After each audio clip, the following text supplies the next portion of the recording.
I don't know, he was in a great mixed martial arts TV show that was on for 4 or 5 years. I can't remember the name of it off the top of my head, but really, really good guy. Yep. He came on and we were talking, man, and we started talking about the whole concept of, you know, X number, whatever percentage, 90% of businesses fail within the first 5 years, whatever. Yeah. Cool, man. I think it's the first year. Probably is. But do you know why? It's not because that percentage of ideas were bad ideas. It's because it's hard and people quit too early. Well, they quit too early. Joe DeSena says it all the time. That's why you have to do hard shit. So got to do it. Your daughter just left for a 4-hour gymnastics class. Your son's going to conditioning day at American Top Team. The other one's going to take care of chores here, and then she's going to go work on a ranch for 4 hours tomorrow morning, and then go take off for a 24-hour shift to do another job at 13. I guess, I think that has to be normal for them. There's our world, Matt, kind of like, I think we created our own bubble. We assemble in a bubble, but then we don't realize until we maybe engage with somebody else. Oh, people think hard work is punishment. 100%. Now, I'm all for smart, strategic work, but if you don't have that grit, you're going to quit when things get tough. Not just business, but my marriage is tough. I'm quitting. I had an argument. I'm quitting. Parenting is tough. You're on your own. Take the iPad. I'm not doing this. My baby's crying. Just touch the iPad. I'm so glad that when I was parenting, we didn't have iPads and any of that stuff. And you mentioned Joel Salatin. I remember we had the Amish. We bought a swing set from the Amish, and they delivered it to the backyard. It's the best thing to be. Awesome. Yeah, I said, how long will this last? He said, your children's grandchildren will have it. He's like, just have to paint it every couple of years. That is it. That is it. So we've devalued, we're in this meme culture where we say all the right things, and we say so many guys will quote, Jocko, or they'll quote, Cam Hanes, and it's like, keep hammering, man, and discipline equals freedom, and gotta stay hard, and the guys know how to quote all that. That's right. But guys don't live that. Live it. People say far too many people now. You're right. Will say what they wish they believed. It looks great on a t-shirt. Look at their life and you'll see what they actually believe. You're right. What they do is what they actually believe. Yes. I'm going to have conversations like this with some students. Listen, I feel like it's easier.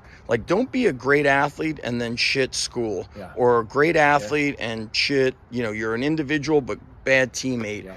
I feel like it's better if you could just consistently apply. Dude, consistency is the game. Because, consistency is the game. Habit. It's always the game. We had to talk What's about your schedule, though, Matt? Morning. When do you work out? Yeah, which is it just doing the work here? No, it's I'll fit. I saw the rings on the tree. We got the rings in the tree. We've got, there's plenty of ways to hit.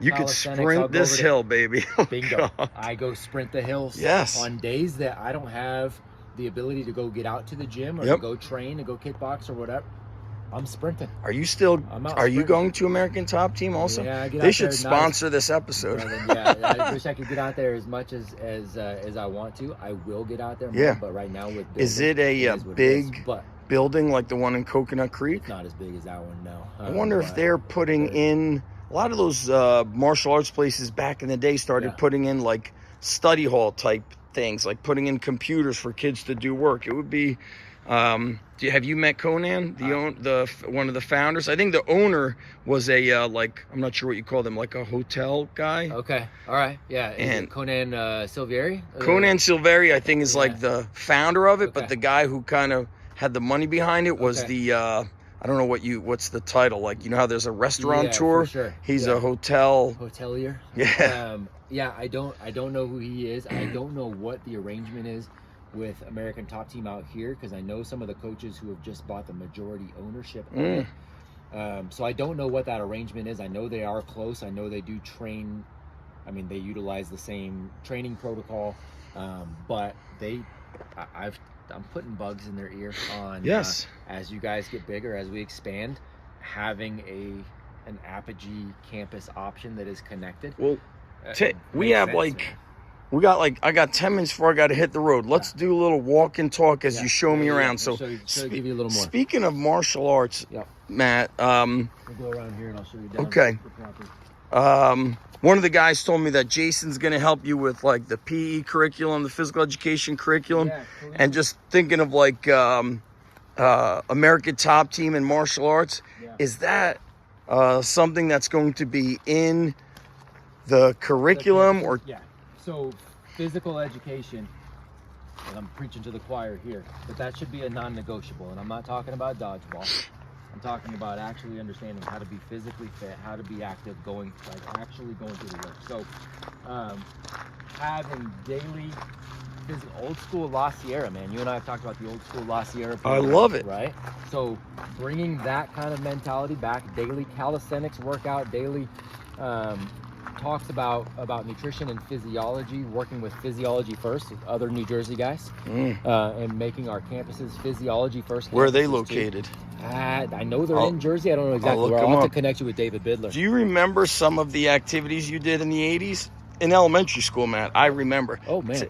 Think about, like, I'm going to see if you remember some stuff that we've really lost touch with. Yeah. What was an activity you remember in the 80s? Elementary school. You and I'm so like a year or two older like physical education? Phys ed class. So I remember, so I don't remember the guy's name who was our teacher, but I remember he looked like Magnum PI, and he dressed like him too, so I love that. Short shorts, tight collared shirt. 100%. And they were all fit. And he was in shape. Yes. Right? He was in shape. Yes. So I remember going out before we would do games. We played games. Yep. But I remember games being like the last 10 minutes of class, right? Last 10 minutes, last 15 minutes. Yeah, you earned it. You had to earn the game. Yeah. So I remember going in, and the games might be those little things where they're like the little squares on the wheels, and you had all these things that you're still having to move yourself. Oh, right? You did scooters. Scooters. You do the little.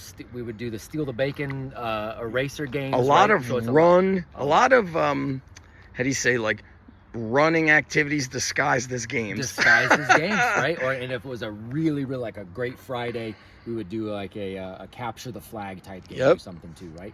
But before that, we had an actual old school Jack LaLanne style calisthenics warm up, man.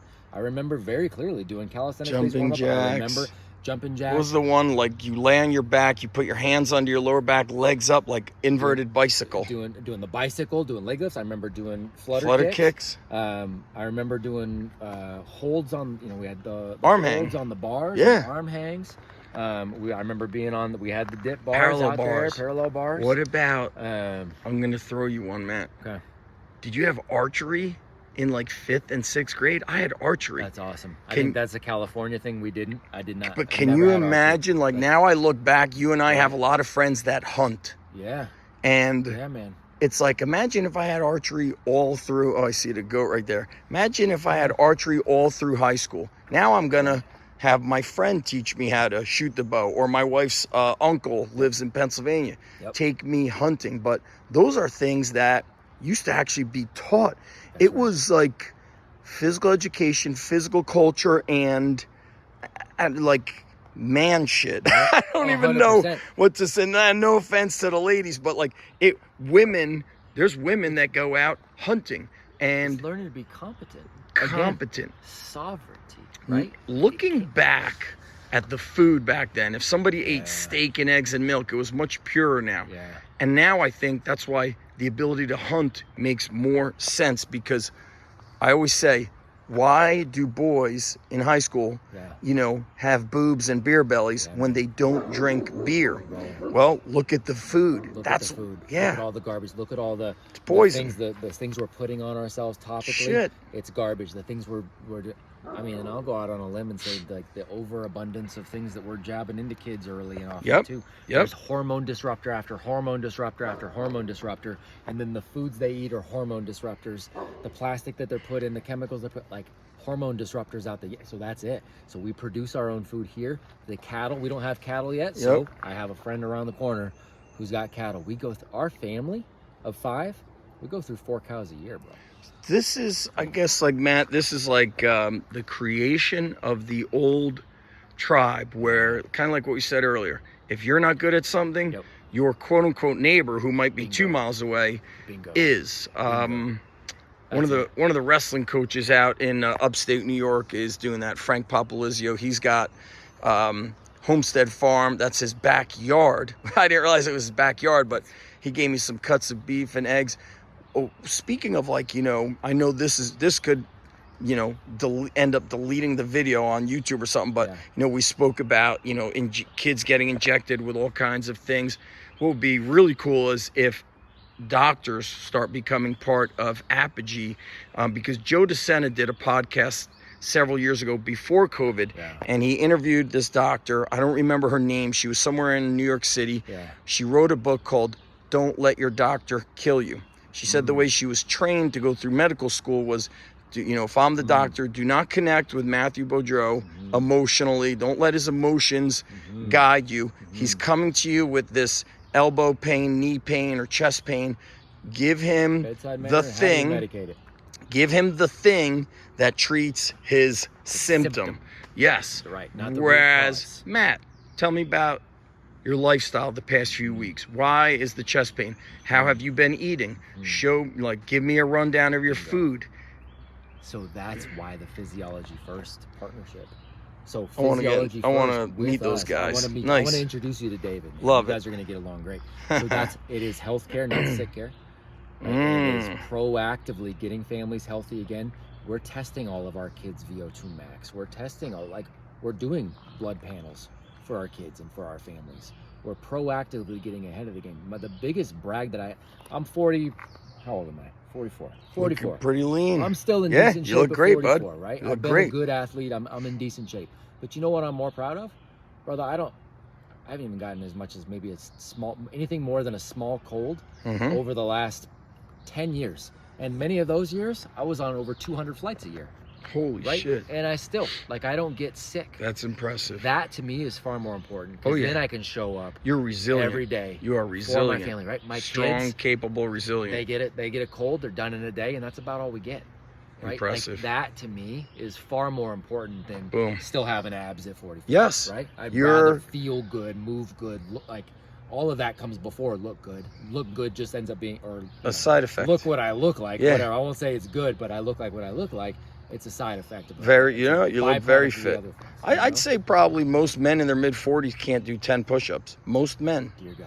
And also most teenagers. Yeah, that's it. And so I think I'm trying to find a way to impact that generation and impact the men as well. It's interesting how my kind of attitude has changed towards who I should impact as I got older. I'm almost 50, so that's time goes fast. But brother, we got a lot of good guys. I mean, that's one thing we do. We have a lot of people who are struggling. We got a lot of good guys. We're talking about all these guys here, man. We have so many good leaders and so many mutual friends that are good leaders. We're talking about Mark Bell. I mean, listen to Mark. Mark's a phenomenal leader in this space. Mike Dolce. Right. Mike lives neighboring town next to me. Yeah, man, he's real close. So Mike's a great dude. I'm going down to see Jay, in a couple weeks down there, right? We got so many good guys. Is Jay in Florida or Venice? Jay's he's back in California, man. He's back in Santa Monica. Yeah, he was out in Florida for a bit. He was in Texas for a bit, then Florida for a bit, back in Cali. Good. So, love that guy. So many good guys, man. So many good guys. And you know what's cool, man? So we got an APOGEE shirt that's coming out that I specifically asked for design. The shirts all go towards the foundation that all goes towards scholarships, right? So we don't make money on the clothing. It all goes to scholarship kids. And the shirt was designed because one, it's my favorite poem. But there's a message behind the poem, right? So if you've seen a lot of people have heard this on G.I. Jane, but it's a